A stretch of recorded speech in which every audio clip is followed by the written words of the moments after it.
So এইটা finally ছিল হচ্ছে বাজির দোকান। আমরা বাজি দেখছিলাম, কিনছিলাম।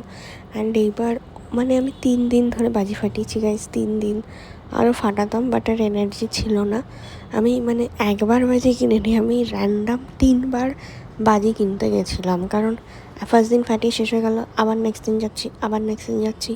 এটা হচ্ছে বাজি কিনে ফিরছিলাম আমি, bag is load with full of crackers. আর সবথেকে ওয়াহিয়াদ ইনসিডেন্ট হচ্ছে একটা রকেট ধরানো হয়েছিল, তোমরা দেখতে পাবে ভিডিওতে। এই যে রকেটটা যেটা উড়লো, এটা তো আকাশে উড়লো। নেক্সট টাইম একটা রকেট ধরানো হয়েছিল যেটা সিধা আমার ছাদে গিয়ে, তারপর ওটা পুরো এই রকেটটা পুরো এসে আমার ঘাড়ে লেগেছে। থ্যাংক গড যে ঘাড় আমার জ্বলে যায়নি বা কিছু হয়নি। আর আমার অকাত অতটাই গাইজ, আমি ওই ফুলঝুরি ধরাতে পারি, ওর থেকে বেশি আমি পারি না। এইটা ছিল হচ্ছে একটা সুন্দর জিনিস, যেটার নাম আমি ভুলে গেছি।